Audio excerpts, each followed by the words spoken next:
Hello.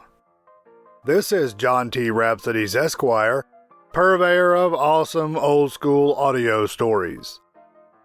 I bring you today a short, funny one called Science vs. Luck, from 1867 by America's favorite smart aleck, Mark Twain. Samuel Clemens, famously known as Mark Twain, walked the earth from 1835 to 1910, coming into the world and leaving it with Halley's Comet. If you like awesome old-school audio stories from old minds that were once young minds, brought to you free of charge and with a grateful heart, consider while listening to subscribe to this channel and turn on notifications to get notice of new stories.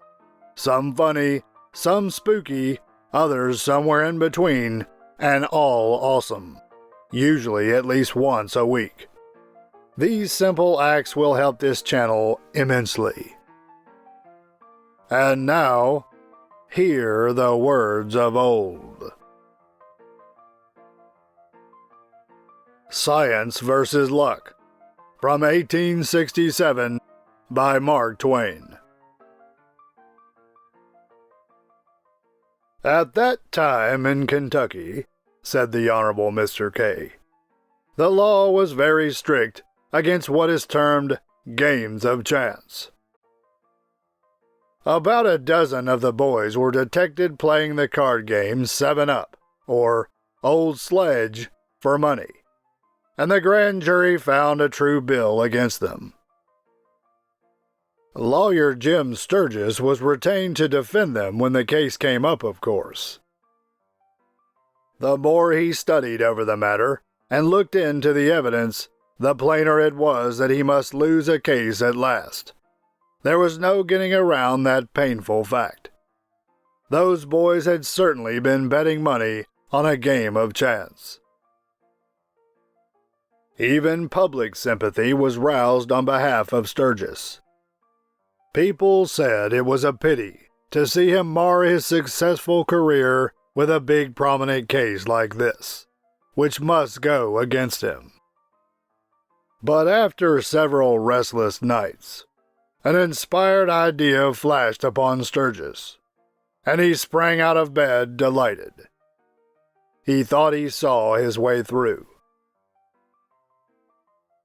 The next day, Jim Sturgis whispered around a little among his clients and a few friends, and then when the case came up in court, he acknowledged the 7-Up game and the betting, and, as his sole defense, had the astounding effrontery to put in the plea that Old Sledge was not, in fact, a game of chance.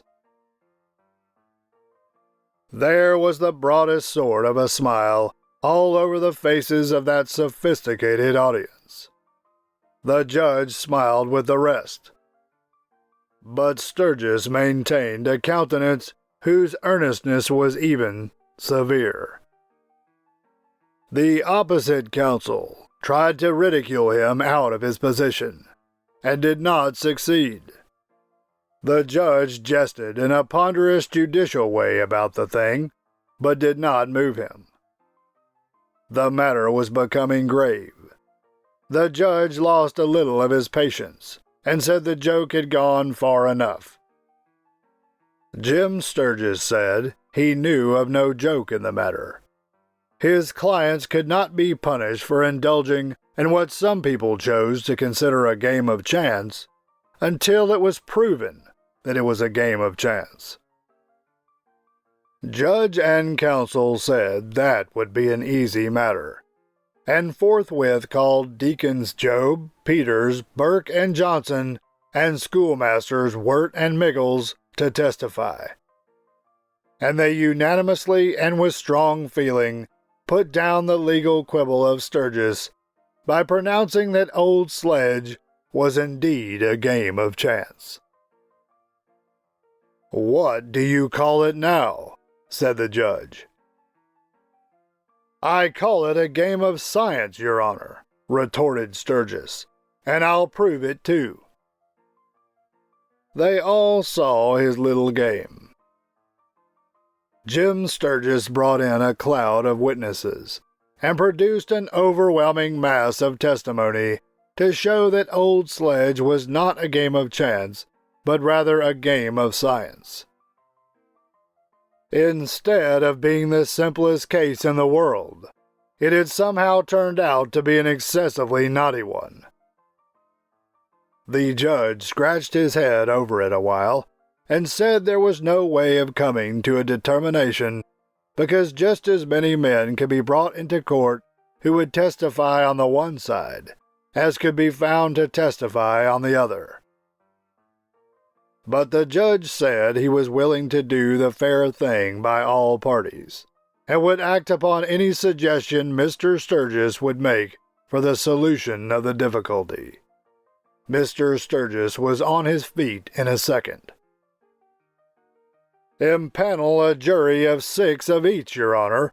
Luck versus science," Sturgis said. "Give them candles and a couple of decks of cards. Send them into the jury room and just abide by the result."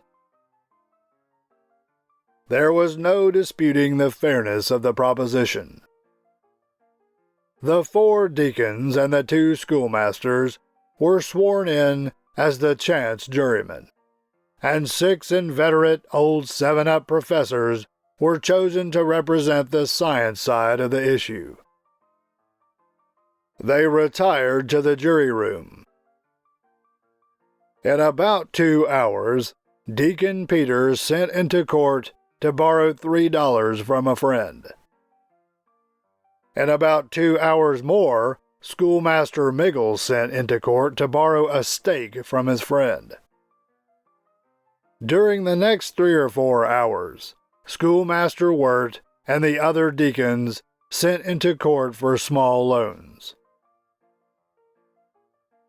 And still the packed audience waited, for it was a prodigious occasion in Bull Corners, Kentucky, and one in which every father of a family was necessarily interested. The rest of the story can be told briefly. About daylight the jury came in, and Deacon Job, the foreman, read the following. Verdict. We, the jury, in the case of the Commonwealth of Kentucky versus John Wheeler et al., have carefully considered the points of the case, and tested the merits of the several theories advanced, and do hereby unanimously decide that the game commonly known as Old Sledge, or 7-Up, is eminently a game of science and not of chance. In demonstration whereof, it is hereby and herein stated, iterated, reiterated, set forth and made manifest, that during the entire night the chance men never won a game or turned a jack, although both feats were common and frequent to the opposition. And furthermore, in support of this our verdict, we call attention to the significant fact that the chance men are all busted, and the science men have got the money. It is the deliberate opinion of this jury that the chance theory concerning 7-Up is a pernicious doctrine, and calculated to inflict untold suffering and pecuniary loss upon any community that takes stock in it. And that is the way that 7-Up came to be set apart and particularized in the statute books of Kentucky as being a game not of chance, but of science, and therefore not punishable under the law, said Mr. K. That verdict is of record and holds good to this day. And that concludes Mark Twain's 1867 story called Science versus Luck. What did you think about this story? Please leave your thoughts in the comments section. I would enjoy reading them. This is John T. Rhapsodies, Esquire, purveyor of awesome old school audio stories. Thank you for listening. You can hear more stories like this in the channel's playlists. Find them by staying tuned for the last 20 seconds of this video and clicking on the end screen icons. You can also go to the channel homepage and click on the playlist tab.